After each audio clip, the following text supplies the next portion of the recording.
Wa- Waalaikumsalam warahmatullahi wabarakatuh.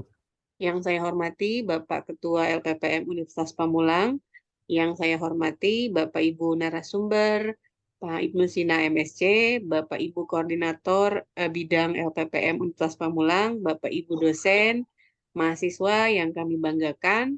Alhamdulillah pada pagi hari ini berkat rahmat dan hidayah dari Allah Subhanahu wa taala, kita bisa berkumpul di dalam ruangan meeting Zoom untuk melaksanakan kegiatan Ramadan Lecture Series ke-5.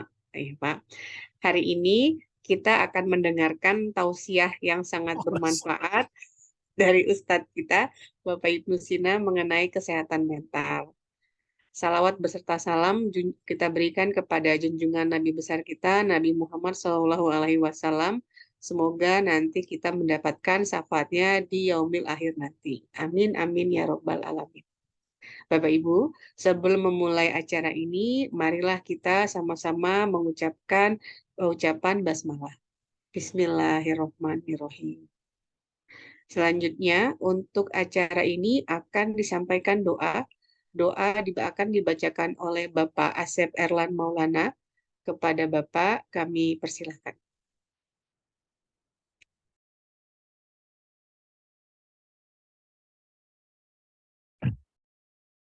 Baik, Bapak Ibu. Assalamualaikum warahmatullahi wabarakatuh. Waalaikumsalam. Selamat pagi semuanya. Izinkan saya membawakan doa dalam agama Islam. Bagi yang lainnya bisa mengikuti sesuai dengan ajaran agamanya masing-masing. Bismillahirrahmanirrahim. Astagfirullahaladzim, astagfirullahaladzim, astagfirullahaladzim. Allahumma salli ala sayyidina wa habibina wa syafi'ina wa maulana Muhammadin syahidil wal akhirin wa radiyallahu ta'ala an kulli syadatina syabi rasulillahi ajmain amin. Alhamdulillahi rabbil alamin. Hamdan syakirin, hamdan naimin, hamdan wa yukafi mazidah. Ya Rabbana lakal hamdu kama yanbaghi li jawal karim wa jimi sultanik. Allahumma inna nas'aluka ilman nafi'an wa rizqan wasi'an wa amalan mutaqabbalan bi rahmatika ya arhamar rahimin. Allahumma zalamna anfusana wa illam taghfir lana lanakunanna minal khasirin. Ya Allah ya Karim, ya Allah ya Rahman ya Rahim. Berikanlah kelancaran atas acara yang akan diselenggarakan hari ini. Ya Allah, ya Rahman, ya Rahim, ya Syami'un Basir. Ya Allah, mudahkanlah segala urusan, mudahkanlah segala kesalahan, mudahkanlah segala aktivitas kami, ya Allah, ya Rahman, ya Rahim. Ya Allah, angkatlah penyakit kami, ya Allah. Angkatlah kesusahan kami, ya Allah. Dan berikanlah selalu keberkahan atas ridhomu, ya Allah. Rabbana atina fid dunya hasanah wa fil akhirati hasanah wa qina azabannar. Sallallahu alaihi sayyidina Muhammadin wa ala alihi washabihi ajmain. Subhana rabbika rabbil izzati amma yasifun. Wassalamun ala mursalin walhamdulillahi rabbil alamin. Nas'alukal ijabah al-Fatihah. A'udzubillahi minasyaitonirrajim. Bismillahirrahmanirrahim. Alhamdulillahirabbil alamin arrahmanirrahim maliki yaumiddin. Iyyaka na'budu wa iyyaka nasta'in. Ihdinas siratal mustaqim. Shiratal ladzina an'amta 'alaihim ghairil maghdubi 'alaihim waladdallin. Amin ya rabbal alamin. Terima kasih. Assalamualaikum warahmatullahi wabarakatuh. Waalaikumsalam warahmatullahi wabarakatuh. Terima kasih kepada Bapak Asep Erlan Maulana Eskom Mkom atas pemberian doanya. Semoga doa kita dijabah oleh Allah Subhanahu wa taala. Amin amin Ya Rabbal Alamin. Bapak Ibu, selanjutnya marilah kita pendengarkan lagu kebangsaan Indonesia Raya. Kepada host kami persilahkan.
Terima kasih.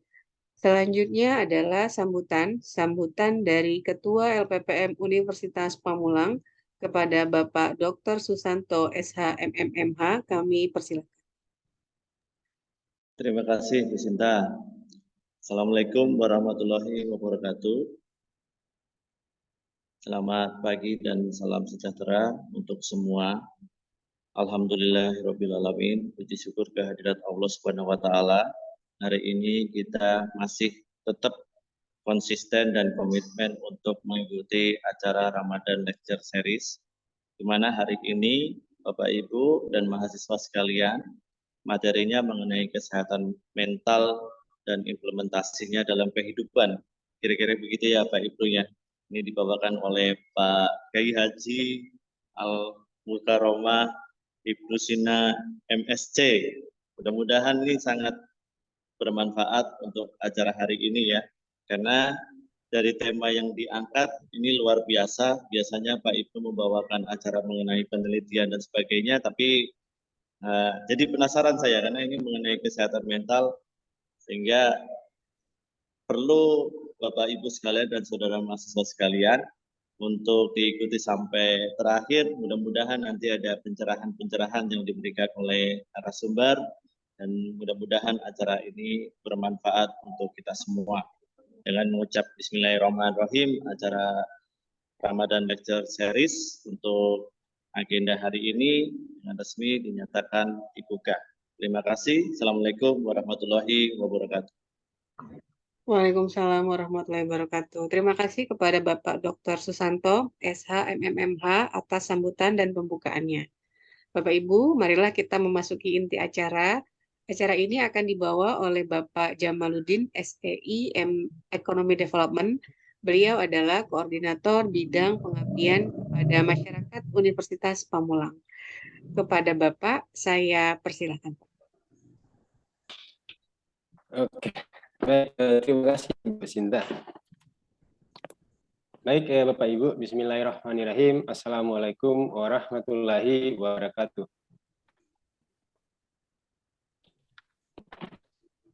Selamat pagi dan salam sejahtera untuk kita semuanya.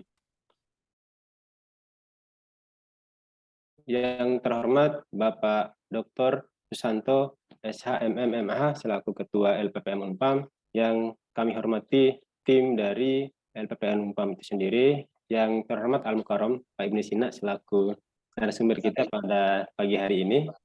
Terus yang saya hormati juga Bapak Ibu dosen yang kebetulan bergabung di ruang ini, serta teman-teman mahasiswa yang saya banggakan. Alhamdulillahirabbil alamin. Assalatu wassalamu ala asrafil anbiya wal mursalin wa ala alihi wa sahbihi ajmain, amma ba'd. Pertama-tama, marilah kita panjatkan puja dan puji syukur atas kehadirat Ilahi Rabbi Allah Subhanahu wa Ta'ala, atas berkat dan rahmatnya kepada kita semuanya, sehingga pada pagi hari ini kita bisa ketemu kembali dalam Ramadan Lecture Series yang diadakan oleh LPPM Unpam. Ini merupakan bagian dari eksistensi LPPM ketika selama bulan Ramadan. Salawat serta salam tidak lupa pula kita sampaikan kepada sosok manusia agung Nabi besar Muhammad Sallallahu Alaihi Wasallam, kepada keluarganya, sahabatnya, dan insya Allah kita selaku umatnya. Bapak Ibu yang saya hormati dan teman-teman mahasiswa yang saya banggakan, pada pagi hari ini kita dipertemukan kembali tentang Ramadan Lecture Series. Tapi sebelum kita memulai acaranya dan kita serahkan sepenuhnya kepada Pak Ibnu Sina, izinkan saya untuk membuka dengan pantun Bapak Ibu dan teman-teman mahasiswa. Nah, pantunnya adalah di akhir pekan diajak jalan sama Raisa. Diajaknya ke Pulau Bali. Cakep. Cakep. Ramadan Lecture Series hadir kembali. Mantap, Pak Jeb. Oke, Bapak Ibu yang saya hormati dan teman-teman mahasiswa yang saya banggakan, di pagi hari ini, di tema khusus yang disampaikan oleh Pak Ibnu Sina adalah kesehatan mental dan implementasinya dalam kehidupan sehari-hari. Nah, sedikit saya mengutip mungkin teori kesehatan mental dari WHO itu sendiri. Kesehatan mental adalah keadaan sehat utuh secara fisik, mental, dan sosial, dan bukan hanya suatu keadaan yang bebas dari penyakit, cacat, dan kelemahan. Artinya ketika kondisi seorang itu mentalnya itu sehat, maka secara otomatis ya mungkin dari produktivitas kerjanya mungkin baik, hubungannya sesama manusia juga lebih baik, mengurangi stres juga dan tingkat kecemasan juga. Sehingga maka dari itu kesehatan mental ini memang sangat perlu kita perhatikan dengan baik dalam melaksanakan kehidupan sehari-hari. Jadi kalau misalnya mentalnya nggak sehat, maka secara otomatis semuanya pasti akan tidak terkendali dengan baik. Percuma kita jabatan tinggi, uang banyak, terus dihormati oleh semua orang, tapi kalau mental kita tidak sehat, maka secara otomatis itu pasti akan hancur semuanya. Banyak bukti-bukti yang kita lihat, contohnya kayak para artis misalnya, mereka sudah tenar banyak duit, tapi karena mentalnya nggak sehat, mungkin ada yang lari ke narkoba, terus bunuh diri dan lain-lain. Nah itu merupakan bagian dari mereka tidak sehat mentalnya. Nah maka dari itu pada pagi hari ini, semoga dengan adanya pencerahan dari Pak Ustadz Ibnu Sina ini memberikan sedikit pemahaman kita terkait masalah kesehatan mental itu sendiri, supaya kita dalam kehidupan sehari-hari bisa menikmati dan menjalankan hidup kita dengan baik, terutama dalam menghadapi dan menikmati suasana Ramadan pada bulan ini. Itu mungkin sedikit pengantar dari saya. Untuk lebih jelasnya kita akan serahkan sepenuhnya kepada Pak Ibnu Sina. Pak Ibnu Sina, mohon maaf, apakah sudah berada di ruangan Zoom ini? Sudah, siap Pak. Oke, kalau sudah, Bapak Ibu, bismillah kita akan serahkan sepenuhnya kepada Pak Ibnu. Silakan Pak.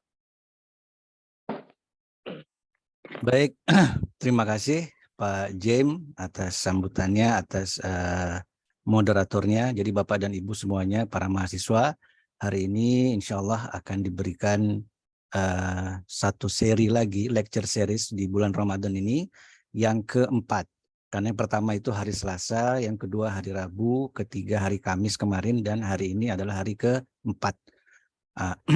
Jadi insya Allah pada hari ini saya akan coba membawakan tema mengenai kesehatan mental dan implementasinya di dalam kehidupan. Gitu ya Bapak Ibu. Sebelumnya Pak James, suara oke ya? Aman Pak, aman. Aman ya? Oke, baik, terima kasih. Kita mulai. Bismillahirrahmanirrahim. Assalamualaikum warahmatullahi wabarakatuh. Alhamdulillahirrabbilalamin. Salatu wassalamu ala Sayyidina Muhammad wa ala alihi washabihi ajmain. Terima kasih kepada LPPM yang sudah memberikan waktunya, yang sudah memberikan supportnya untuk acara Ramadan Lecture Series pada kali ini. Terima kasih kepada Bapak dan Ibu semuanya serta para mahasiswa yang meluangkan waktunya, mau meringankan langkahnya untuk mengikuti acara Ramadan Lecture Series ini. Semoga Ramadan Lecture Series ini ada manfaatnya untuk kita semua, sehingga bisa merubah pola pikir kita maupun bisa merubah pola pandang kita terhadap kegiatan Ramadan itu sendiri. Terima kasih juga kepada Pak Kaprodi, Pak Ali Madinsyah, saya lihat sudah datang ke sini. Terima kasih Pak Ali. Alhamdulillah sudah datang Pak Kaprodinya. Sama-sama Pak. Jadi kita bisa saling sharing untuk di sini. Baik, kita mulai ya Bapak dan Ibu.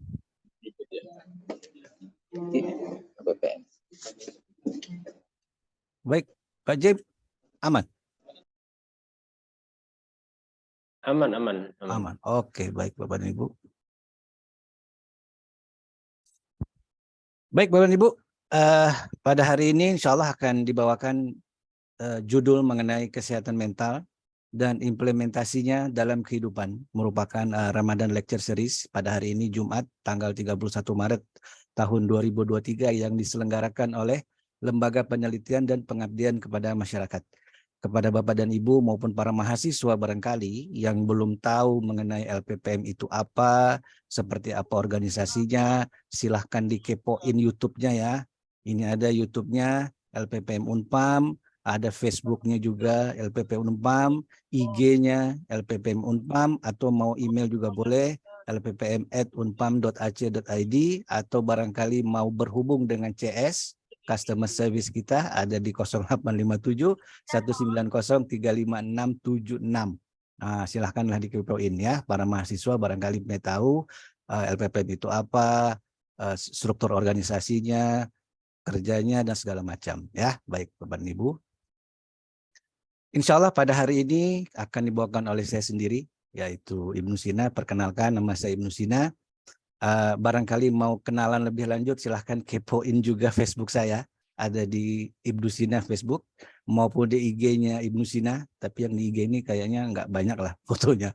Ya. Kemudian email saya bisa terhubung di ibnu.sina@unpam.ac.id.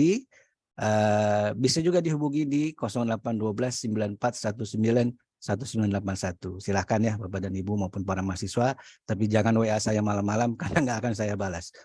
Jadi kalau mau WA ya pagi sampai sore aja lah, cukup gitu ya. Baik, kemudian di sini adalah sedikit tentang karya-karya saya. Barangkali Bapak dan Ibu mau melihat, ada di Google Scholar-nya ataupun mau di Sinta ID-nya, di Scopus, WOS maupun di Orchid, silahkan. Mana tahu kita bisa berkolaborasi, mana tahu kita bisa saling menjalin hubungan penelitian satu dengan yang lainnya, insya Allah Bapak dan Ibu. Baik Bapak dan Ibu, hari ini mengenai kesehatan mental, ini saya ambil rangkuman maupun kutipan dari 2 buah buku. Buku yang pertama adalah karangan Profesor Dr. Zakiah Derajat dengan judul Kesehatan Mental. Terbit tahun 1980, ini almarhumah karena beliau sudah meninggal dunia. Kemudian yang kedua adalah dari Ilmu Jiwa Agama atau The Psychology of Religion, karangan Profesor Dr. Rusmin Tumanggor. Dan satu lagi saya ambil juga dari Journal of Prevention and Health Promotion tahun 2021, volume 2, edisi pertama. Dengan judul Mental Hygiene, What It Is, Implication, and Future Direction. Apa itu kesehatan mental, apa itu implikasinya, dan bagaimana arah di masa depannya, yang dikarang oleh Guillaume Tremblay, Nico Rodriguez, Sandeep Gulati, dan sebagainya. Itu ya Bapak Ibu, jadi apa yang saya sampaikan di sini itu semuanya murni adalah kutipan-kutipan daripada referensi yang saya ambil dari sini. Gitu ya Bapak dan Ibu dan para mahasiswa. Baik Bapak dan Ibu, kita mulai perjalanan kita, perjalanan mengenai kesehatan mental ini. Kalau tadi Pak Moderator sudah membuat satu pantun, saya pun nggak mau kalah set. Saya juga pakai pantun juga. Pantun yang pertama, ada tugas membuat rangkuman, dikerjakan sampai begadang. Bilangnya setia jadi teman, padahal menusuk dari belakang. Mantap. Yang kedua, pagi-pagi ada tamu, datangnya membawa jamu. Cakep. Rahasiakanlah pencapaianmu, karena tak semua orang tulus memujimu. Baiklah Bapak Ibu ya, itu sekedar pantun pembuka tentang bagaimana setia jadi teman tetapi menusuk dari belakang, ataupun kadang-kadang kita harus merahasiakan pencapaian kita karena tidak semua orang tulus untuk memuji hasil pencapaian kita. Baik, yang pertama adalah karena temanya mengenai kesehatan mental, berarti harus saya jelaskan dulu, harus kita kupas apa itu kesehatan. Kesehatan dalam arti luas bisa diartikan sebagai kondisi prima atau well-being daripada seseorang. Jadi kalau dikatakan well-being berarti dia sudah merupakan salah satu kondisi prima seseorang. Gitu ya Bapak dan Ibu. Nah, kondisi prima tadi itu seperti apa? Nah, kalau mengutip daripada WHO, World Health Organization, disebutkan health is the state of physical, mental, social, and spiritual well-being, and not merely the absence of disease and infirmity. Jadi kesehatan, sehat itu dikatakan sehat adalah satu kondisi di mana kita secara fisik, secara mental, secara sosial, dan secara spiritual, meliputi keempat-empatnya. Bukan hanya kita katakan terhindar dari penyakit, katakan kita lemah badannya, katakan kita lemah jiwanya, tidak. Karena yang dikatakan sehat harus meliputi 4, menurut definisi WHO. Fisik, mental, sosial, dan spiritual. Kemudian diterjemahkan lagi oleh Kemenkes Republik Indonesia melalui Undang-Undang Nomor 36 Tahun 2009 tentang kesehatan, dikatakan seseorang itu sehat kalau tercapainya kondisi sempurna pada fisik, jiwa, sosial, dan spiritual yang berfungsi baik dalam capaian ekonomi dan kemasyarakatan. Nah, artinya kita dibilang sehat itu kalau ada empat-empatnya ini. Sehat secara fisik, sehat secara jiwa, sehat secara sosial, dan sehat secara spiritual. Nah, kira-kira gitu ya Bapak, Ibu, dan para mahasiswa. Baik, kalau begitu kita rangkumkan, dikatakan sehat itu ada 4. Sehat secara fisik, sehat secara jiwa, sehat kemasyarakatan atau sehat secara sosial, dan satu lagi sehat secara spiritual. Yang mana sehat secara spiritual ini bisa mencakup motif dan aktivitas kognitif, afektif, psikomotorik yang didasari nilai ataupun value ya dari tolak ukur tertinggi dalam budaya, yaitu agama. Sehingga kita dikatakan sehat secara spiritual kalau kita bisa menjadi tolak ukuran agama itu sebagai kegiatan spiritual kita. Begitu ya Bapak dan Ibu. Yang pertama, sehat secara fisik. Saya katakan sehat secara fisik kalau di badan kita ini, yang nomor pertama, kepala kita ini sehat dengan segala unsur yang di dalam maupun yang ada di luar. Kemudian yang kedua, leher kita sehat secara dalam maupun secara luar. Badan kita pun sehat secara luar maupun dalamnya.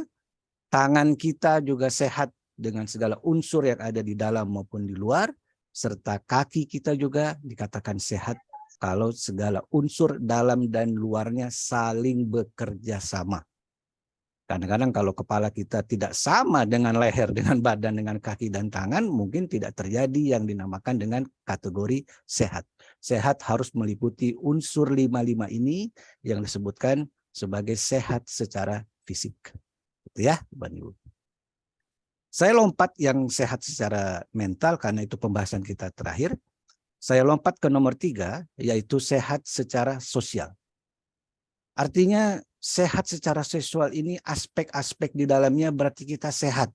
Kalau kita bisa bergaul dengan orang tua kita bisa sehat bergaul dengan kakak adik kita, bergaul dengan tetangga, bergaul dengan teman-teman sekolah atau teman kuliah kita sehat bisa bergaul dengan guru dan dosen, kita sehat bisa bergaul dengan teman sekerja, sehat bergaul dengan sesama organisasi sosial, bergaul dengan sesama walaupun dia berbeda suku, agama maupun ras. Kita sehat dalam menjalankan hak dan kewajiban kita dalam semua aspek kehidupan. Serta kita juga sehat dalam kalau seandainya kita bisa menghargai perbedaan keilmuan akademis, kita sebut ya etik, dan kita juga bisa saling memberikan penghargaan terhadap pengetahuan yang berbasis budaya di masyarakat atau kita sebut sebagai emik. Berikutnya, apa itu sehat secara spiritual? Dikatakan kita sehat secara spiritual kalau kita, pertama, kita bisa menjalankan keimanan kita atau faith system. Kalau kita tidak bisa menjalankan keimanan kita dengan baik, artinya kita tidak sehat. Yang kedua, kita bisa menjalankan peribadatan atau ritual system maupun seremonial system. Kalau misalnya secara ritual dalam ibadah kita, seremonial dalam ibadah kita bisa kita lakukan, artinya kita sudah sehat secara spiritual. Kita juga bisa menjalin akhlakul karimah, attitude kita, psikomotorik kita, penggunaan lambang-lambang suci maupun lambang-lambang program simbolik.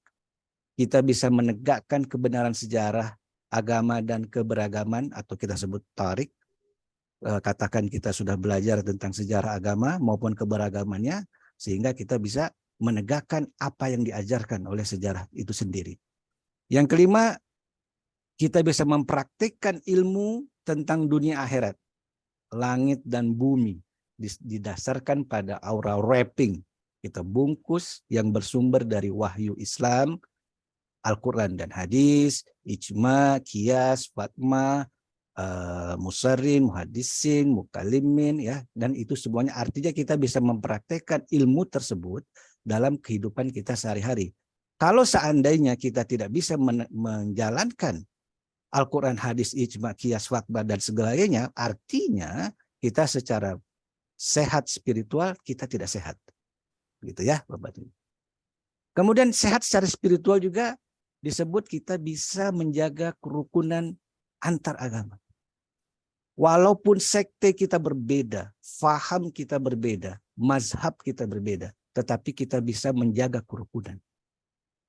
Kita bisa berbeda teologi, bisa berbeda ritual, kita bisa berbeda seremonial, kita bisa berbeda tarik, tapi kita bisa menjaga kerukunan dengan catatan kita tidak meleburkan keimanan tadi untuk mengikuti sekte tertentu, mengikuti faham tertentu, seremonial tertentu, sehingga keimanan nanti bisa menjadi musyrik kita aja. Tapi kita bisa menjaga kerukunan tadi. Dan ini yang kadang-kadang kerukunan intern agama ini rada sulit untuk dilakukan. Kemudian yang ketujuh adalah prinsip agree in agreement. Kita sepaham dalam kesepahaman. Kadang-kadang orang kita sudah bersepakat, kita bisa paham. Artinya kita spiritualnya sudah bagus. Ataupun agree in disagreement. Kita sepakat dalam ketidaksepahaman. Begitu ya. Kita bisa sepakat dalam kesepahaman ataupun bisa sepakat dalam ketidaksepahaman. Sehingga unsur-unsur penting sebagai tolak ukur kalau kita keberagaman itu bisa religious consensus, bagaimana kita sadar akan beragama kita.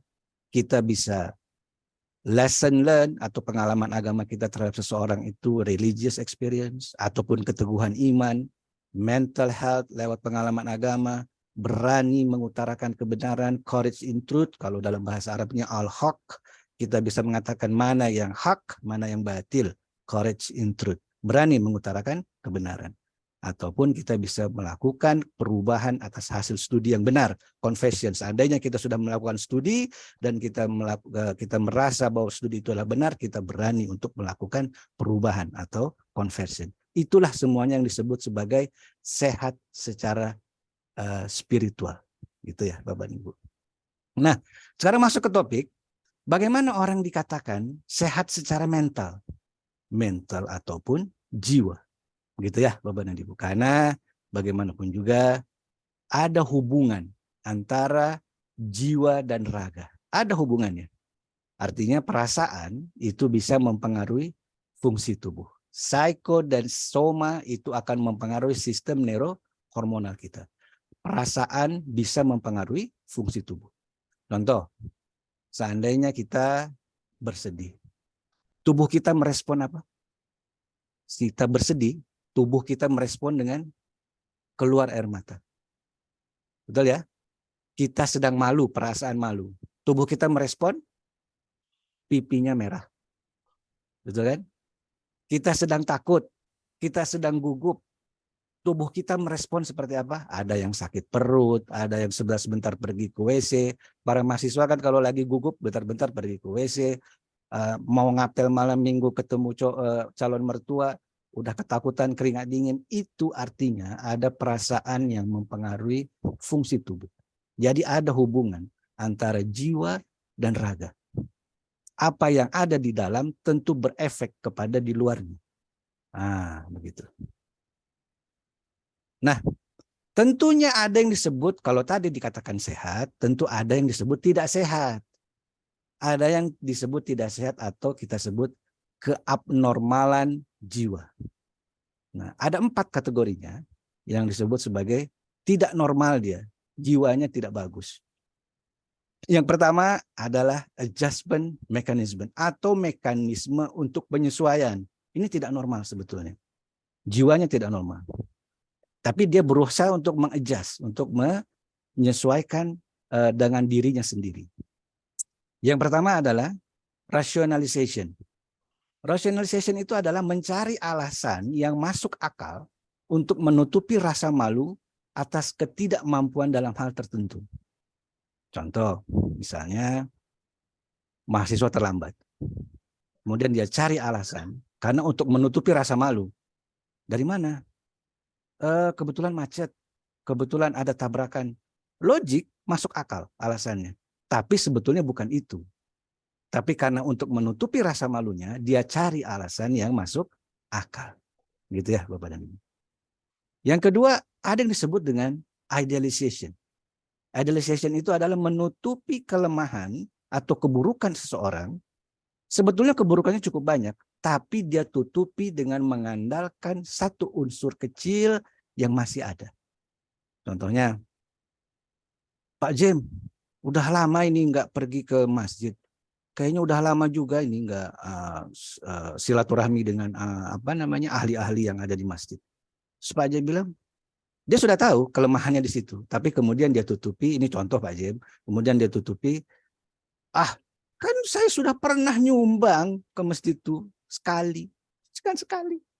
Artinya dia mengandalkan unsur kecil tadi untuk menutupi kelemahan dia. Kelemahan ataupun keburukan yang memang notabene dia tidak pernah pergi ke masjid tadi. Itu ya Pak Jem, ini contoh aja. Kemudian berikutnya adalah attention getting. Nah, ini juga tidak normal.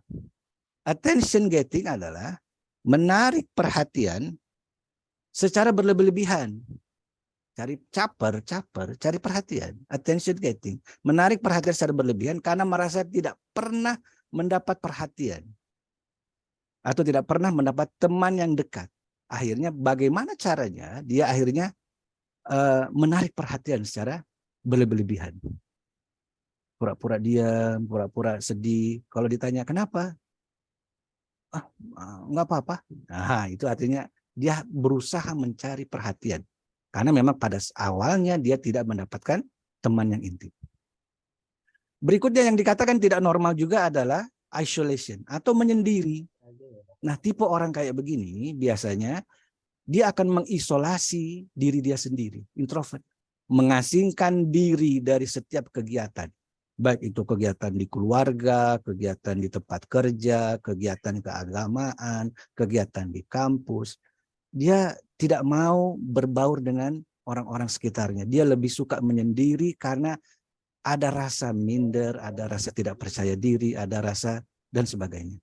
Nah, itu tipe-tipe orang yang menyatakan bahwa dia isolation atau menyendiri. Berikutnya ada tipe orang yang sifatnya aggression atau menyerang. Nah, tipe orang kayak begini, ini kalau memecahkan suatu masalah, ujung-ujungnya pasti kalau nggak berkelahi marah-marah. Ini aja.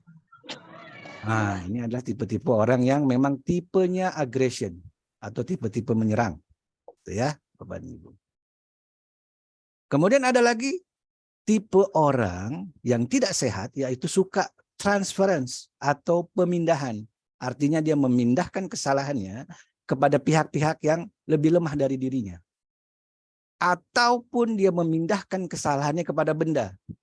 Contoh, dia suka banting-banting piring, dia suka banting-banting gelas. Padahal dia yang salah, tapi dia pindahkan kesalahan itu terhadap benda. Atau contohnya, dia dimarahi oleh bosnya. Dia nggak mungkin marah balik kan sama bosnya. Enggak, yang bahaya kalau marah balik. Akhirnya pulang ke rumah, dia pindahkan kemarahan tadi ke istrinya. Transference. Istrinya juga nggak berani melawan. Nanti datang anaknya, istrinya marah kepada anaknya. Terus begitu, artinya transfer, pemindahan. Memindahkan kesalahan kepada pihak yang dipandangnya lebih lemah. Kemudian berikutnya ada yang disebut sebagai regression atau kemunduran. Artinya orang-orang tersebut mundur kepada fase kanak-kanak, tingkah lakunya sebagai reaksi atas kegagalannya. Nah, orang kayak gini biasanya kalau diajak ngomong pun kelakuannya seperti anak-anak, kemudian kelakuannya diajak bercanda juga cepat ngambek, cepat. Ini artinya dia mengalami regression, artinya kemunduran dari sifatnya. Gitu ya Bapak Ibu. Ada juga yang disebut sebagai repression atau dia tekan, dia berusaha menekan, melupakan sumber-sumber yang menyebabkan kegagalan. Dia berusaha tekan. Kalaupun ada masalah, dia tidak mau cerita, dia pendam sendiri, dia berusaha menyelesaikan sendiri, dan dia berusaha untuk melupakannya. Tapi tentu tidak bisa. Ada yang disebut juga projection atau ditolak, dia lempar kesalahan atas kesalahannya kepada orang lain. Dia tidak mau disalahkan, tapi kemudian dia lempar kepada orang lain. Artinya ini tidak sehat secara mental, tidak sehat secara jiwa. Kalau memang dia merasa bersalah, tidak usah dilemparkan, seharusnya diperbaiki. Begitu kan? Tapi namanya manusia, kadang-kadang ada sehat dan ada tidak sehat. Kemudian yang terakhir adalah denial of reality, atau kita sebut sebagai fantasi. Dia berusaha memecahkan masalahnya sendiri dengan khayalannya sendiri. Dan dia tidak mau menerima kenyataan bahwa ada satu masalah yang perlu diselesaikan, tapi dia berusaha menyelesaikan masalahnya dengan khayalannya sendiri. Nah, itu adalah nomor 1 ya, Bapak dan Ibu dan para mahasiswa, yang disebut sebagai adjustment mechanism. Bagaimana dia berusaha mengejaskan, menyesuaikan dirinya dengan sesuatu lingkungan yang ada di luarnya. Gitu ya, Bapak dan Ibu. Sebelum saya lanjut, kira-kira para mahasiswa nih, ada nggak dari kita yang punya ini semuanya? Projection, repression, transference, ataupun isolation, menyendiri. Ada tidak? Tidak ada? Wah, baik-baik semuanya berarti. Padahal aslinya, kita semua pasti pernah seperti ini. Betul tidak? Termasuk saya sendiri. Pasti kita semua pernah mengalaminya. Ya kan? Kita pasti semua pernah mengalami, karena ini adalah kelemahan jiwa yang paling dasar. Dan kita semua pasti pernah. Baik, kalau seandainya hal-hal yang dasar tadi tidak kita perbaiki, naik ke stage kedua, namanya psychoneurosis. Psychoneurosis. Ada beberapa tipe di dalamnya. Yang pertama, orang yang tipe psychoneurosis ini akan mengalami keadaan gelisah atau keadaan cemas, kita sebut sebagai anxiety state. Dia akan merasa gelisah dalam waktu yang lama, walaupun sebetulnya objek kegelisahannya tidak ada, atau nggak pernah ada pun sebetulnya, tapi tidak tahu kenapa dia selalu merasa gelisah. Tak gelisah ada yang mengawasi, gelisah ada yang mau menikung dia, gelisah ada yang mau mengambil hartanya dalam waktu yang lama, walaupun sebetulnya objeknya tidak ada. Kemudian dia akan merasa tertekan, gelisah, khawatir, cepat sekali marah, sensitif. Kemudian tidak bisa tidur, mual, mabuk. Mabuk itu maksudnya kepalanya, kelayangan. Hilang selera makan, jantungnya berdebar-debar, tekanan darah naik, bibirnya gemetar, sebentar-sebentar pergi ke WC. Ini sudah mengalami kegelisahan dalam jangka panjang atau anxiety state atau keadaan cemas. Kemudian biasanya juga orang tersebut akan mengalami neurasthenia atau hilang tenaga. Yaitu mudah sekali capek. Padahal pekerjaannya gampang, tapi seolah-olah cepat sekali letih. Karena kenapa? Karena badannya sudah tidak bisa merespon lagi akan keadaan jiwanya. Sakit kepala, sakit perut. Perhatiannya mudah menyimpang, cepat marah, menggerutu atau mengomel, sensitif terhadap cahaya, marah-marah kalau ada cahaya. Kenapa marah? Padahal ada cahaya, tapi ya dia sensitif. Ada suara sedikit dia marah, dia sensitif terhadap cahaya dan suara. Kemudian akan masuk kepada histeria ataupun dissociative reaction. Dia akan merasa terlalu perasa. Artinya terlalu tidak bisa diajak bercanda, tidak bisa diajak diskusi, terlalu perasa. Perasaan terbalik. Pada terbalik itu misalnya keadaan lagi panas, dia pakai jaket. Ini sudah terbalik nih. Di atas gunung seharusnya dingin, dia buka baju. Itu sudah terbalik-balik. Antara badan dengan jiwanya sudah nggak sinkron lagi. Begitu ya. Kemudian tremors, gugup, pegang gelas jatuh, kemudian memegang pensil juga tidak bagus, akhirnya gugup, gemetar, amnesia, lupa ingatan, maupun fake, mengelana secara tidak sadar, dissociative reaction, mengelana.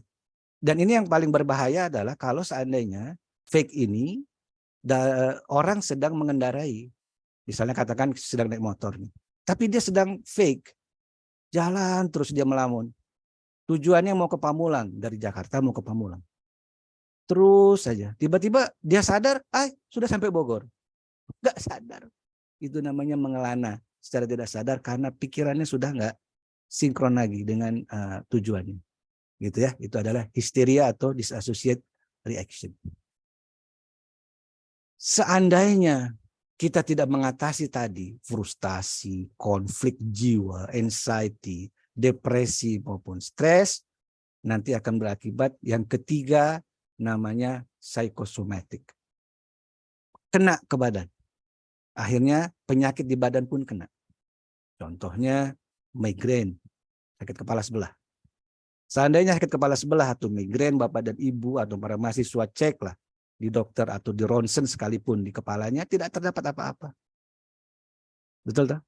Ataupun vertigo, pusing 7 keliling, blindness, kebutaan, deafness, tuli, respirator, system disorder, gangguan sistem pernafasan, asma, sesak napas.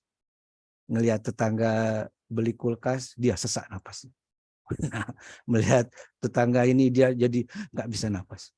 Kenapa? Ya itulah respiratory system disorder.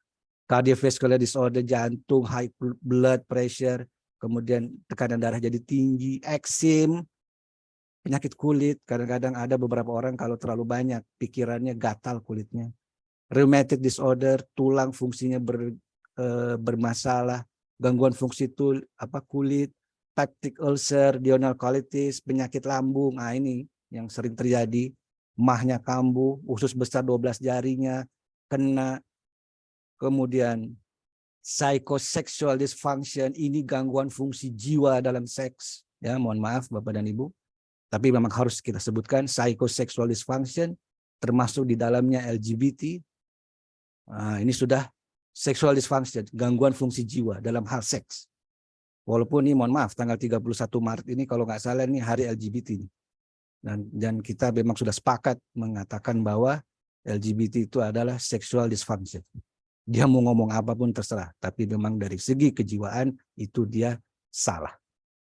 Kemudian stretchy, gatal-gatal, gitu kan. Nah, itu kalau kita biarkan nomor 1 sampai 12 berdampak kepada psiko, jiwa, neuron ataupun syaraf kita. Gitu ya, Bapak dan Ibu. Ini akhirnya penyakit badan kena. Kadang penyakit-penyakit ini pun timbul karena pikiran kita, karena jiwa kita tidak tenang. Sehingga banyak sekali dokter pun kalaupun mengatakan kepada para pasiennya, tenangkanlah pikiran, jangan terlalu banyak pikiran, tenangkan hatinya, berpikiran positif. Kenapa? Karena kalau memang jiwa-jiwa tadi tidak tenang, akan berdampak kepada badan. Yang tadi, psiko dan soma, perasaan mempengaruhi tubuh.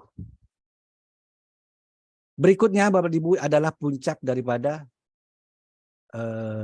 keabnormalan jiwa ini. Ini sudah tidak bisa susah lagi ditolong. Namanya psikosis. Seluruh unsur kepribadiannya sudah rusak berantakan. Enggak harmonis. Jauh dari realita, hanyut dalam alamnya sendiri. Kita sebut sebagai ODGJ. Orang dengan gangguan jiwa. Bahasa dulu, orgil. Kan begitu. Walaupun memang disebabkan oleh dua, yaitu secara fungsional maupun organik. Functional psychosis ini biasanya disebabkan oleh yang tadi. Terlalu banyak pikiran, pikiran tidak tersalurkan, tidak mendapatkan teman setia, dan sebagainya. Akhirnya menyebabkan psikosis disebabkan oleh fungsionalnya tadi. Functional psychosis. Disebabkan oleh itu. Tapi ada juga yang disebabkan oleh organic psychosis. Yaitu apa? Oleh benda yang masuk ke badan. Dan merusak sistem saraf. Apa itu?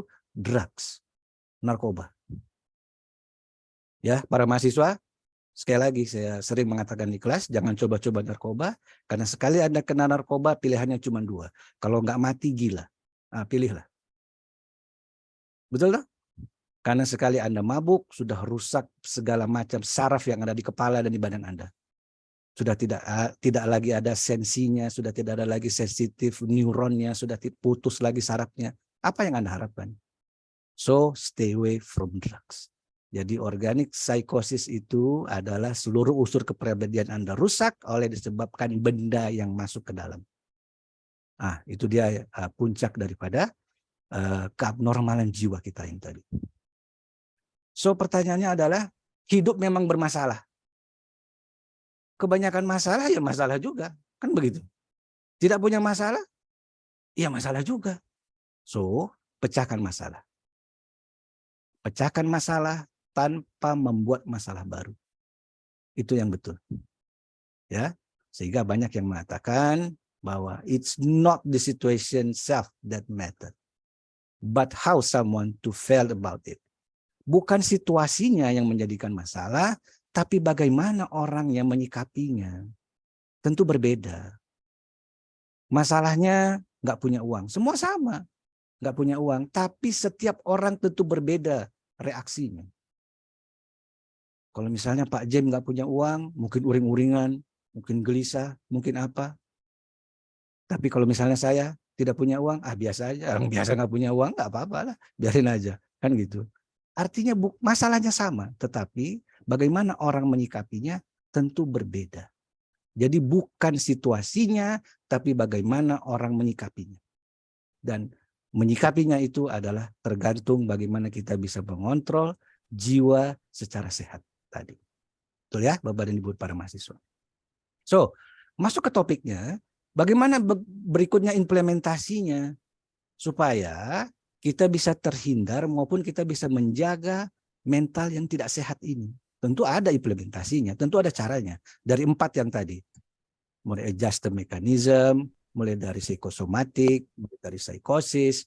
Bagaimana kita bisa menjaganya supaya mental kita menjadi sehat. Begitu kan? So, kualitas mental yang sehat itu yang dibutuhkan adalah menghadapi yang 4 tadi. Frustration, konflik, anxiety, depression, stress, gitu ya, yang 4 tadi. Itu ada beberapa poin yang penting. Yang pertama, kita mesti mengadjustment, menyesuaikan diri, bersahabatlah dengan situasi. Apapun situasi yang Anda hadapi sekarang, cobalah menyesuaikan diri. Karena tidak mungkin Anda tolak, situasi itu akan datang sendiri. Yang kedua, kita harus mempunyai integrated personality atau kepribadian secara utuh. Tidak setengah-setengah. Kalau menghadapinya, hadapi saja langsung. Secara memiliki kepribadian. Yang ketiga, free from the sense of frustration, conflict, anxiety, and depression, stress. Kita harus merasakan bebas dari rasa gagal. Anda gagal itu wajar, tapi Anda harus merasakan free from sense of frustration. Anda harus free. Pertentangan jiwa, kecemasan, kegelisahan, tertekan, Anda harus melakukan free. Harus bisa merasakan. Yang keempat, value and norm. Jiwa terjalin nilai dan tolak ukur acuan daripada wahyu, daripada Allah Subhanahu wa Ta'ala, regulasi negara yang ada, adat istiadat kita semuanya, value normnya kita coba masukkan di situ. Yang kelima, physical growth and psychological development on causality law. Bertumbuh fisik dan berkembang dalam lintasan hukum sebab akibat. Kalau seandainya hal tersebut menyebabkan terjadinya sesuatu, apa implikasinya ataupun causality law-nya, akibatnya. Kita harus memahaminya. Gitu tak? Berikutnya harus bisa 6, otonomi, berdiri sendiri, melaksanakan tugasnya. Yang ketujuh, responsibility, bertanggung jawab atas semua resiko perbuatan. Baik, buruk, salah, benar, you have to responsible for what have you done. Apa yang Anda lakukan, itulah tanggung jawab Anda, baik terhadap diri, terhadap keluarga, terhadap lingkungan, dan terhadap Tuhan. You have to responsibility. Yang ke-8 adalah maturity atau matang dalam berilmu, bersikap, berperilaku sesuai dengan situasi dan kondisi yang dihadapi. Kadang-kadang kita jadi suka, duka. Kadang kita belajar, kita pun mengajar. Kadang kita jadi penceramah, kadang kita jadi audiens. Kadang kita menolong, kadang-kadang kita ditolong. Kadang-kadang kita pentakziah, kadang-kadang kita jadi ahli musibah. Kadang kita jadi pimpinan, kadang kita jadi staf. Artinya apapun situasi yang ada, you have to maturity. Kita harus matang. Dan tentunya matang secara ilmu, secara sikap, maupun perilakunya. Dan yang terakhir adalah decision making. Anda harus bagus dalam mengambil keputusan, terutama mengutamakan kebutuhan yang pokok. Prioritasnya adalah mana yang darurat, emergensi, dan itu yang kita dahulukan. Itulah yang dibutuhkan dalam kualitas mental yang sehat dalam menghadapi 4 faktor tadi. Gitu ya, Bapak dan Ibu para mahasiswa. So, karena ini adalah bulan puasa, betul tak? Karena ini adalah bulan puasa, so ada beberapa meme yang menyebutkan bahwa puasa itu terdiri dari P, pikiran jangan macam-macam. U, ucapan jangan jorok-jorok. A, aksi jangan yang nggak baik. S, sesama hormati selalu. Dan A, amal diperbanyak. Ini puasa. Betul ya, Bapak dan Ibu. Sabda Nabi, walaupun beberapa mengatakan hadis ini doif, lemah, ataupun salah penempatannya, tapi it's okay. Kita ambil saja. Nabi SAW pernah mengatakan, berpuasalah kamu, maka kamu akan menjadi sehat. Betul ya? Kita sering mendengar hadis tersebut. Berpuasalah kamu, maka kamu akan menjadi sehat. Ucapan Nabi tersebut diucapkan 1400 tahun yang lalu. Belum ada definisi WHO, belum ada definisi Kemenkes RI. Betul tak? Dia katakan berpuasalah maka kamu akan menjadi sehat. Kita kembali merujuk definisi WHO maupun Kemenkes RI, sehat terdiri atas 4 macam. Sehat secara fisik, sehat secara mental, sehat secara sosial, sehat secara spiritual. Betul tak? Kita coba, kita cek. Betul tidak ucapan Nabi yang mengatakan berpuasalah kamu, maka kamu akan menjadi sehat. Yang pertama, sehat secara fisik. Belum ada selama ini di dunia ini yang mengatakan puasa tidak sehat. Karena puasa bermanfaat untuk kesehatan fisik. Dia bisa menurunkan kadar kolesterol, bisa mengurangi hipertensi, menjaga berat badan, pembakaran lemak menjadi semakin cepat, sistem kekebalan tubuh makin baik, mengurangi kadar gula darah, menyehatkan sistem pencernaan, meningkatkan fungsi otak, dan banyak lagi Bapak dan Ibu. Maupun para mahasiswa yang memang sehat secara fisik. Dan sudah terbukti. Bahkan para dokter pun banyak menyarankan untuk melakukan puasa supaya kita menjadi sehat atau detoksifikasi. Berikutnya, definisi sehat adalah sehat secara mental. Secara mental kita sehat tidak? Sehat. Kita bisa meningkatkan self control, kita bisa melatih delay gratification, empati kita jadi berkembang, kita mau marah, anger management, lupa lagi puasa. Kita seolah-olah ada sesuatu yang menghalangi, kita tidak mau merusak puasa kita ini. Betul tak? Kita jadi hati pun jadi tenang karena tidak mau berpikir macam-macam, sehingga produksi hormon endorfinnya menjadi meningkat. Kita punya waktu yang tepat untuk membangun build better habits, hobi-hobi ataupun apa yang mau kita lakukan, dan yang pastinya mengurangi stres karena hormon kortisolnya menjadi lebih stabil dengan puasa tadi. 2, sehat secara fisik dan sehat secara mental. 3, sehat secara sosial. Sehat tidak puasa? Sehat. Saling berbagi dengan sesama, menyantuni anak yatim, berbuka puasa dengan para kaum duafa dan sebagainya. Sehingga semuanya secara sosial kemasyarakatan puasa ini lebih meningkatkan kita kepada yang jauh menjadi dekat, yang dekat menjadi rapat. Betul ya Bapak dan Ibu semuanya. Yang ketiga dan yang keempat, sehat secara spiritual. Kita lebih banyak beribadah, kita lebih banyak meningkatkan ketakwaan kita jadi lebih mengerti tentang ayat-ayat Al-Quran, kita lebih banyak menghabiskan waktu kita untuk sholat tarawih dan sebagainya. Artinya sehat secara spiritual.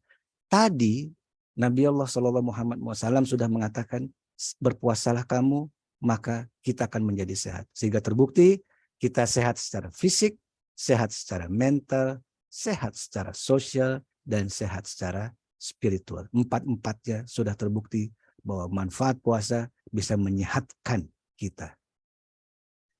Begitu ya Bapak Ibu. Baik, sebagai penutup, saya ingin memberikan satu kalimat. Banyak hal yang bisa menjatuhkanmu. Banyak Bapak dan Ibu. Yang bisa menjatuhkan kita itu banyak. Tapi satu-satunya hal yang benar-benar dapat menjatuhkanmu adalah sikapmu sendiri. Karena kita yang betul-betul dapat menjatuhkan diri kita sendiri. Referensinya bisa dibaca di Quran surah Yunus ayat 44, surah Toha 124 135, Al-Baqarah 125 maupun An-Nahl 114. Semua mengatakan satu-satunya yang dapat menjatuhkan kita adalah diri kita sendiri. So, kita harus menghindari penyakit ini, Bapak dan Ibu. Penyakit orang bodoh adalah malas belajar. Penyakit orang yang sudah belajar, malas beramal. Dan penyakit orang yang sudah beramal, biasanya ujub. Kita berharap dan kita berdoa kepada Allah Subhanahu wa taala semoga kita terhindar dari penyakit-penyakit ini. Amin amin ya rabbal alamin. Baik, terima kasih Bapak dan Ibu. Saya rasa itu penjelasan lecture tadi kita secara singkat. Barangkali ada hal-hal yang perlu kita diskusikan. Saya kembalikan kepada Pak Jamaluddin, Pak James sebagai moderator. Terima kasih. Assalamualaikum warahmatullahi wabarakatuh. Waalaikumsalam warahmatullahi wabarakatuh. Terima kasih Pak Ibnu Sina atas pemaparan materi yang cukup mengademkan kita semuanya. Ini hari Jumat, terus kita disuguhkan dengan materi kesehatan mental. Itu menambah ruh hari Jumat hari ini juga kan gitu. Itu yang paling penting. Jadi Bapak Ibu sekalian, saya rasa mungkin ada beberapa hal mungkin yang ingin kita diskusikan, teman-teman dosen, teman-teman mahasiswa, Bapak Ibu dosen, para kaprodi selamat datang. Jika ada kaprodi dari semua prodi Unpam, boleh kita diskusi sebentar mungkin terkait masalah mental health ini. Bagaimana sih keseharian kita? Apakah kita sudah sehat secara total kesehatan kita atau masih setengah-setengah gitu? Nah, itu mungkin yang perlu kita diskusikan di pagi hari ini. Boleh bagi Bapak Ibu yang ingin bertanya ataupun teman-teman mahasiswa silakan. Bisa by langsung atau bisa lewat kolom chat ya. Silakan Bapak Ibu jika ada yang mau didiskusikan. Sudah lapar Pak Jim. Baru jam 10 sudah lapar. Bukan lapar, ilhamnya itu sudah dapat atas pencerahan dari Al-Mukarramah tadi kayaknya. Amin. Hingga saya juga udah mulai berpikir, oh ternyata hari ini banyak sekali masalah-masalah yang dihadapi. Berarti fokusnya adalah memperhatikan lagi kesehatan secara utuh tadi mungkin. Boleh Bapak Ibu, jika ada yang mau sharing ataupun bertanya silakan. Mungkin buat menambah pemahaman kita terkait masalah mental health ini sendiri.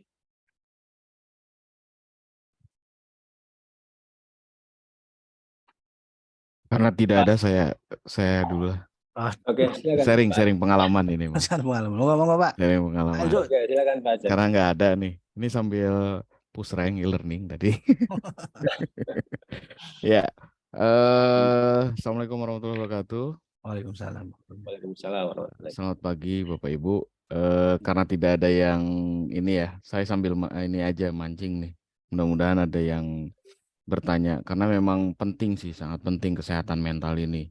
Saya bersyukur ya, alhamdulillah Pak Ibnu membahas mengenai ini, terutama bagi kita ya para dosen dengan segudang atau banyak aktivitas ya selain mengajar, penelitian ya, lalu kemudian pengabdian, lalu kemudian hal ihwal administrasi dan lain-lain gitu. Kemudian mungkin ada juga yang di luar itu beliau ada aktivitas lainnya gitu, sehingga menyita waktu dan kemudian istirahat tidak cukup gitu. Nah ini beberapa waktu yang lalu ya saya sempat mengalami seperti hal yang kurang oke ya di itu gitu, di bidang itu. Namun memang setelah bukan di riset ya, saya mengamati lah tubuh gitu. Ketika kita pikiran kita tidak oke, maka tubuh itu akhirnya tidak oke gitu. Jadi memang sangat mempengaruhi. Saya sepakat sih tadi sudah dibilang bahwa dengan adanya 1 sampai berapa itu kemudian mempengaruhi fisik gitu. Nah,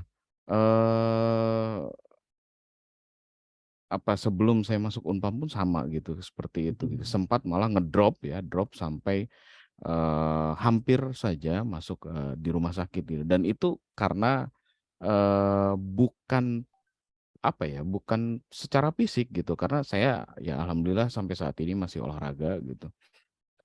Namun ya itu tadi gitu, karena memang jiwa ya, jiwa dan kesehatan mental kita ketika drop maka akan menghasilkan sebuah penyakit yang di fisik gitu. Nah, kemudian untuk masalah puasa memang saya juga sepakat ya. Puasa itu banyak sekali manfaatnya, banyak sekali hal-hal baik secara fisik maupun moral yang bisa mempengaruhi kita untuk berbuat baik, sangat sekali.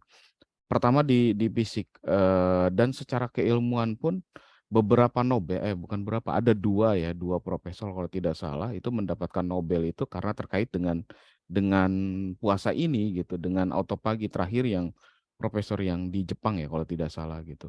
Karena beliau menyelidiki bahwa puasa atau autopagi ya, nantinya sampai mencapai autopagi, fase autopagi itu kalau tidak salah fase 17 jam. Jadi fase di situ di 17 jam itu tubuh manusia itu pintar gitu, pintar sehingga di fase itu tidak ada asupan makanan, mereka di tubuh ini memakan sel-sel yang kurang baik di tubuh sehingga apa? Sehingga menghasilkan asam amino. Nah, ketika asam amino itu hadir, maka lemaklah yang dilebur gitu ke dalam tubuh kita gitu, sehingga yang tadinya berlebih ya seperti kita ya Pak Ibnu. Jadi jadi itu dengan puasa itu bisa mengikis sebenarnya gitu, asal ya bukannya juga tidak dengan yang manis-manis ya, tidak seperti Iya. jargon iklan ya. Jadi itu terima kasih sekali untuk materi yang luar biasa ini, yang hebat ya. Apalagi materinya memang berkaitan dengan keakademisian, dengan tidak jauh-jauh dengan buku, tidak jauh-jauh dengan artikel ilmiah gitu. Dan mudah-mudahan mungkin para mahasiswa yang hadir di sini bisa belajar lebih baik lagi gitu, karena apa ya, saya melihat beberapa mahasiswa, terutama mahasiswa saya itu ketika mereka membaca referensi itu tidak banyak berdasarkan sekarang ini URL gitu. Ya based on website yang kurang jelas, tidak berdasarkan dari buku teori ataupun dari artikel ilmiah gitu yang sumber primernya. Nah, mudah-mudahan dari sini kita bisa banyak belajar mengenai kesehatan mental dan kemudian kejiwaan kita. Kita bisa lebih lagi mengenal ya siapa kita dan siapa diri kita sebenarnya. Terima kasih untuk materinya. Mungkin sambil ada yang mau bertanya silahkan ya Bapak Ibu. Terima kasih Pak Ibnu, Pak Jamaluddin dan semua tim yang ada di LPPM. Assalamualaikum warahmatullahi wabarakatuh. Waalaikumsalam warahmatullahi wabarakatuh. Maunya Pak Kaprodi dulu nih. Maunya Pak Kaprodi nih, Bali. Baik, terima kasih Pak Asep atas sharing sessionnya di pagi hari ini tentang kesehatan mental. Itu juga menambah informasi juga buat kita semua yang hadir di pagi hari ini. Bapak Ibu, jika ada yang mau ditanyakan atau teman-teman saya boleh sharing lagi untuk kita semua di sini.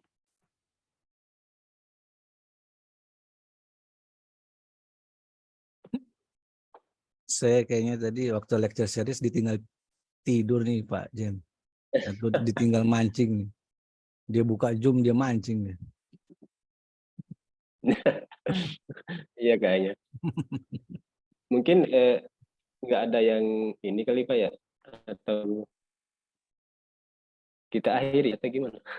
Izin bertanya boleh Pak Moderator? Wah, Oke, boleh. Biasa, Bu. Boleh. Alfia. Silakan Bu Siti.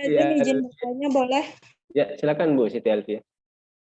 Ya, terima kasih atas kesempatannya. Terima kasih Pak Ibnu, tadi materinya luar biasa gitu ya. Yang ingin saya tanyakan Pak Ibnu, tentang kesehatan mental itu, mental dan jiwa itu sangat dipengaruhi oleh kondisi hati atas peristiwa yang dialami, yang bisa saja sebuah tekanan atau peristiwa buruk itu datang bertubi-tubi, gitu ya. Nah, bagaimana kita bisa menguatkan hati dan pikiran kita, mengingat manusia itu kan punya keterbatasan kesabaran, Ditambah lagi tingkat emosi, terutama kalau perempuan itu lebih menggunakan hati daripada logika gitu ya. Dan juga tingkat keimanan seseorang itu yang naik turun gitu ya. Nah ini mohon tipsnya nih Pak Ibnu. Tipsnya, Terima kasih waduh, atas bahaya kesempatannya. nih. Nggak enak nih kalau Bu Siti yang minta tips sama saya nih. Terima kasih Maaf Pak nih. Ibnu. Sama-sama Bu. Baik, seperti yang sudah saya berikan dalam slide tadi Bu, bagaimana kualitas mental yang sehat itu untuk menghadapi frustasi, menghadapi konflik, menghadapi depresi gitu ya. Ya harus kita, pertama kan kita harus mesti adjust dulu Bu. Kita harus adjust, kita mesti menyesuaikan diri dengan keadaan yang ada. Setelah kita bisa sesuai dengan keadaan kita bisa membentuk kepribadian kita secara integrated personality, secara utuh. Artinya tidak setengah-setengah. Setengah masih di situasi yang ini, tapi setengah lagi situasi yang lain. Artinya kita berusaha menyesuaikan dengan situasi, akhirnya membentuk kepribadian kita. Kemudian kita mesti memahami tentang apa yang dinamakan dengan value dan norma, ataupun jiwa yang terkandung dalam kita itu semua terbentuk daripada nilai-nilai maupun tolak ukurnya, baik itu tolak ukur dari wahyu dari Allah Subhanahu wa taala, tolak ukur dari regulasi negara ini maupun regulasi daripada adat istiadat budaya setempat. Tentu ada norma-norma yang bisa kita ikuti ataupun bisa kita jadikan pegangan dalam menghadapi situasi yang harus kita sesuaikan tadi. Gitu ya Bu ya. Kemudian juga kita harus bisa mature, artinya matang dalam bersikap, berperilaku, sehingga kita bisa bertanggung jawab atas segala keputusan yang kita buat. Karena keputusan yang kita buat itu adalah hasil daripada mengutamakan, memprioritaskan mana yang terbaik dulu. Nah, jadi kalau untuk perempuan ya susah juga nih Bu, karena saya kan bukan perempuan. Jadi nanti barangkali saya tanya dulu yang perempuan ya, sama Bu Sita lah nih, bagaimana caranya nih kalau untuk apabila ada situasi-situasi yang tidak mengenakan dihadapi begitu ya. Kita sharing aja lah Bu Sinta. Bu Sin, dia nggak Aduh, salah. Ibnu. Ya, Siap Bu.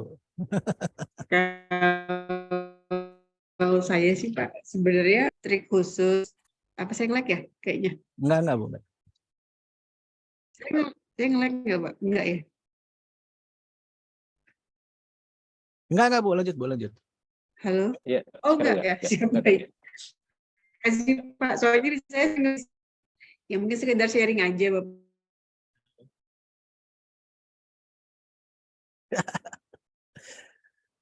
Bu Sinta pakai internet LPPM nih Bu Alfi. Kan putus. Nah sudah. Pak Jem juga kayaknya putus nih.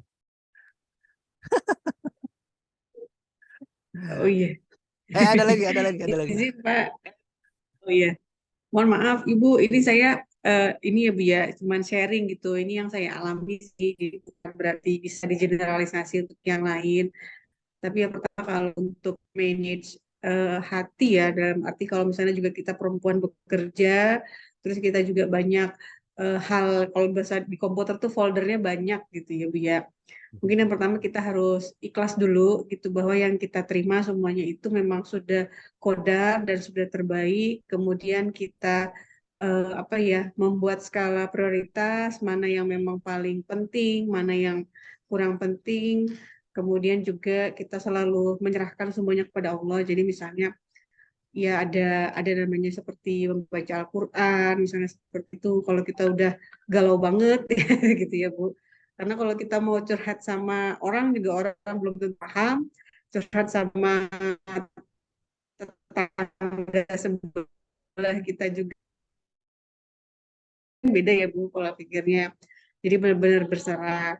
Kemudian ya mungkin kita punya aktivitas hobi ya Bu, hobi yang kita senangi, misalnya Ibu punya hobinya apa, jadi ketika Ibu lagi ada pikiran di satu sisi, Ibu bisa pindahkan pikiran itu ke hal yang menyenangkan dengan melakukan hobi. Itu sih Bu biasanya yang saya lakukan ketika memang lagi mentalnya lagi nggak sehat gitu. Karena kalau misalnya saya tipenya memang kalau ada sesuatu introvert ya, jadi memang nggak terlalu di kesana kesini enggak gitu. Jadi hanya ibaratnya satu sadar betul apa yang kita pilih ini memang sudah yang kita jalani terbaik, berserah sama Allah.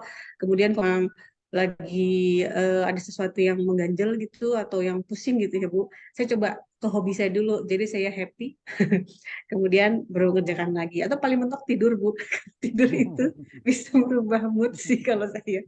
Itu sih Bu, kalau saya mungkin sekedar sharing aja ya Bapak Ibu. Ini disclaimer saya ya, jadi belum tentu yang lain sama. Terima kasih Pak Ibnu. Sama-sama Bu. Sip, mantap Bu Alfi pertanyaannya. Makasih Bu Sinta. Gimana Bu Siti? Sepertinya Iya Pak, terima kasih atas informasinya dan juga sharingnya dari Bu Sinta. Terima kasih. Sama-sama oke, Bu. terima kasih sama-sama. Ini teman-teman mahasiswa boleh apakah selama berproses menjadi mahasiswa tugas banyak diberikan oleh Bapak Ibu dosen, mentalnya masih aman? Boleh minta tips dan triknya dari Pak Ibnu, ataupun nanti kita sharing-sharing ketika ada permasalahan-permasalahan yang dihadapi oleh teman-teman mahasiswa.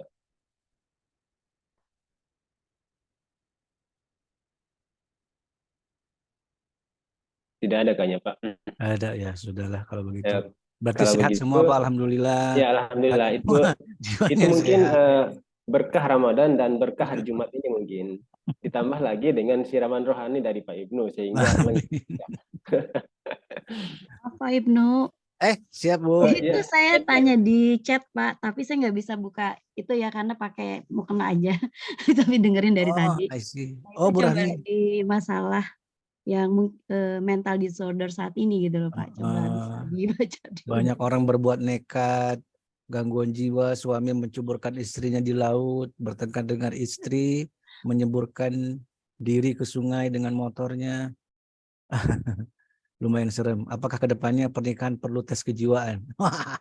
Betul Bu, saya juga setuju ya kalau begini. Kalau dibilang perlu tes, saya rasa perlu. Tapi saya rasa beginilah Bu. Bagaimanapun juga kan undang-undang pernikahan kan sudah dibuat Bu ya, sudah dibuat. Yang di dalamnya tentu ada orang psikolog, ada orang ahli kejiwaan dan sebagainya. Sehingga mereka menetapkan umur minimum untuk melangsungkan pernikahan. Kalau tidak salah perempuan itu 20 ya atau 21 lupa saya. Dan kemudian yang laki-laki kalau nggak salah 25. Di bawah daripada itu dianggap belum matang. Matang secara biologis, artinya matang secara kemampuan reproduksi seksualnya, maupun matang secara psikologis. Belum mampu untuk matang dalam bersikap, matang dalam berproses dan sebagainya. Jadi mungkin kan sudah ada batasan umurnya. Jadi ya saya rasa sih yang kedepannya adalah, karena sekarang ini banyak sekali pernikahan di bawah umur. Yang saya rasa jadi miris karena saya merasanya mereka belum matang secara biologis maupun matang secara psikologis. Artinya kalaupun dipaksakan pernikahan seperti itu, kebanyakannya berakibat tidak baik. Kalau kita mau membandingkan dengan misalnya, tapi orang zaman dulu ataupun kakek-kakek kita bisa, tentu zamannya lain. Tentu zamannya lain, karena setiap masa itu tentu berbeda. Baik itu lingkungannya, baik itu situasinya, kondisi tentu berbeda. Kita nggak bisa menarik ke belakang dengan patokan umur tersebut, karena sekarang sudah berbeda zamannya, beda masalahnya, beda lingkungannya. Jadi saya rasa lah yang pertama undang-undang perkawinan tadi saya rasa sudah cukup. Artinya perlu digalakkan lagi adalah jangan sampai mereka melangsungkan pernikahan itu tapi di bawah umur yang ditetapkan oleh undang-undang, karena dikhawatirkan tidak matang dari segalanya. Seperti kenapa SD menetapkan umur 7 tahun atau 6 tahun ya, saya lupa, untuk bisa masuk SD. Di bawah itu tidak boleh. Kan tentu sudah dihitung oleh para ahli psikologis maupun ahli pendidikan bahwa umur tersebut dijatakan sudah matang untuk ikut sekolah SD. Kalau di bawah umur tersebut, kalaupun dipaksakan, ditakutkan nanti terjadi hal-hal yang tidak baik. Saya rasa sama dengan pernikahan juga, jangan terlalu dipaksakan. Kalau memang dari undang-undangnya sudah dibuat dan sudah dirumuskan begitu, kita ikuti saja. Jadi yang pertama undang-undangnya. Dan yang kedua adalah dukungan orang tua maupun keadaan lingkungan, tentu semuanya berpengaruh terhadap kelangsungan pernikahan tadi. Begitu ya Bu Rahmi. Tapi kalau ucap apa namanya jawaban yang santainya, perlu tes kejiwaan, saya rasa perlu Bu, saya juga setuju. Saya juga setuju. Soalnya ngeri juga sih, gimana ya, anak-anak kita kan sekarang ya kasihan juga gitu kalau terjadi hal-hal seperti ini, karena sekarang udah mulai banyak tuh di rumah sakit sudah ada ya tes untuk kejiwaan-kejiwaan. Betul. Untuk profesi-profesi tertentu aja juga sekarang harus tes kejiwaan. Jadi memang tekanan hidup kali ya Pak, dan apa ya, tekanan hidup yang berat, kemudian dengan zaman tadi ya yang berbeda gitu, itu membuat banyaknya orang-orang sekarang ini merasa mentalnya menjadi kurang sehat gitu loh Pak. Betul Bu, Oke, betul terima Bu kasih Pak ya. Ibnu. Artinya ya itu tadi norma-norma maupun budaya ada setempat juga kadang-kadang Iya, perlu kita ikuti juga lah, gitu seperti itu. iya, iya Pak. Baik, terima kasih ya Bu Rami sudah Iya, berbagi. sama-sama Pak. Terima kasih Bu Rahmi dan Pak Ibnu. Sama-sama Bapak Pak Ibnu dan James. teman-teman mahasiswa, ada lagi yang mau bertanya?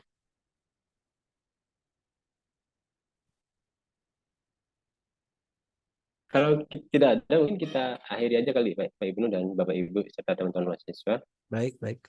Oke. Bapak Ibu yang saya hormati dan teman-teman mahasiswa yang saya banggakan, dengan berakhirnya penyampaian materi dan sesi tanya jawab tadi, maka alhamdulillah kita akhiri juga pertemuan kita pada Ramadan Lecture Series hari ini. Memang kesimpulan yang bisa tangkap dari apa yang disampaikan dan hasil diskusi kita tadi adalah saat ini memang perkembangan zaman semakin modern. Bukan berarti kehidupan juga akan semakin lebih baik. Banyak permasalahan-permasalahan yang dihadapi dan permasalahan itu semakin kompleks yang kita rasakan. Tentunya dengan diri sendiri mungkin kita melihat keadaan sekitar ataupun kita melihat di media-media. Itu banyak sekali menyinggung tentang kesehatan mental itu sendiri. Tapi saya bisa menyimpulkan bahwa ayo kita mulai mengajak diri kita melihat kondisi kita saat ini, bagaimana kondisi kita, apakah sekarang itu sudah dalam keadaan baik-baik saja atau memang tidak. Kalaupun misalnya sudah baik-baik saja, tinggal kita pertahankan. Terus tentunya juga kita juga lebih peka mungkin terhadap keadaan sekitar, karena yang namanya kesehatan mental ini kan bisa dipengaruhi oleh faktor internal dan eksternal gitu. Contoh misalnya nih, kita sebagai dosen yang jarang pulang ke rumah, terus mungkin akan mempengaruhi kejiwaan istri kita, mungkin suami kita, mungkin anak kita mungkin. Nah itu mungkin yang perlu kita perhatikan kembali. Nah saya juga setelah mendengar ceramah dari Al-Mukarramah ini lebih peka mungkin ke depannya untuk memperhatikan jiwa istri, anak, dan keluarga pada umumnya kan gitu. Itu yang paling penting Bapak Ibu, karena memang yang bisa kita lakukan adalah di lingkungan internal dulu, itu yang paling penting. Selebihnya kalau kita sudah berhasil di lingkungan internal, maka otomatis mungkin kita bisa menghadapi tantangan hidup dalam keadaan dan kondisi apapun. Nah, sedikit saya mengutip Bapak Ibu terkait masalah kesehatan mental ini sendiri. Ternyata di dalam Al-Quran sudah menjelaskan secara detail tentang kesehatan mental. Itu ada di Quran Surat Al-Ra'ad ayat 28 yang kira-kira bunyinya begini. Bismillahirrahmanirrahim. Alladzina amanu wa tatma'innu qulubuhum bidzikrillah ala bidzikrillahi tatma'innal qulub. Yang mana artinya itu adalah orang-orang yang beriman dan hati mereka menjadi tentram dengan mengingat Allah. Ingatlah, hanya dengan mengingat Allah lah hati menjadi tentram. Jadi secara nyata sudah dituangkan dalam Al-Quran. Kalau jiwa kita mau tentram, di Al-Quran itu sudah jelas, ingatlah Allah katanya kan gitu. Itu kunci utamanya supaya jiwa kita tentram. Nah, selebihnya mungkin untuk mengakhiri acara kita hari ini, saya akan menutup dengan sebuah pantun juga Pak Ibnu. Tadi kan ini sudah naik perahu nyebrang kali. Nggak ada yang bilang cakep nih. Udah cakep. Cakep.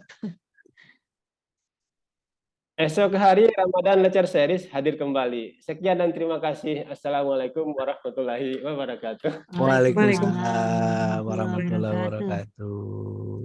Terima kasih Pak James, Pak Ibnu, tim LPPM. Alhamdulillah, terima kasih.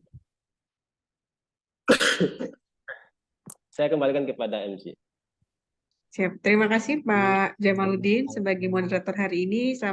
Terima kasih kepada Ibu Bapak Ibnu Sina selaku narasumber kita yang luar biasa hari ini. Alhamdulillah ilmunya semoga menjadi barokah bagi kita dan menjadi ladang pahala semuanya dan berguna di yaumul akhir nanti. Amin, amin ya robbal alamin. Bapak Ibu, tibalah kita pada penghujung acara di pagi hari ini. Semoga Bapak Ibu bisa mendapatkan ilmu yang barokah dan dapatkan ilmu yang maksimal untuk semuanya. Sebelumnya ada sedikit pengumuman. Untuk besok, Ramadan Lecture Series-nya itu akan diisi oleh Bapak Ahmad Khairul Muslim STMT dengan materi mengenai pitch deck memilih investor di bulan Ramadan. Untuk materi Bapak Susanto SHMH itu akan diganti di hari Senin, tanggal 3 April tahun 2023. Kemudian Bapak Ibu, kita masih open donasi. Jika ada baju-baju yang masih layak pakai, kemudian sepatu, kemudian buku-buku cerita, buku-buku pelajaran mungkin yang masih ada di rumah dan ingin disumbangkan, silakan boleh diberikan di LPPM. Terima kasih Bapak Ibu. Sebelum kita menutup acara hari ini, marilah sama-sama kita mengucapkan hamdalah. Alhamdulillah. Ya, sebagai MC hari ini, mohon maaf lahir batin apabila ada perkataan atau perbuatan yang kurang berkenan. Saya tutup dengan wabillahi taufiq wa hidayah. Wassalamualaikum warahmatullahi wabarakatuh. Waalaikumsalam warahmatullahi wabarakatuh. Terima kasih Bapak Ibu. Selamat pagi, selamat menjalankan ibadah puasa. Amin. Terima kasih Pak Ibu, Pak Sama-sama. Jess, Pak Asep, Pak Sugi.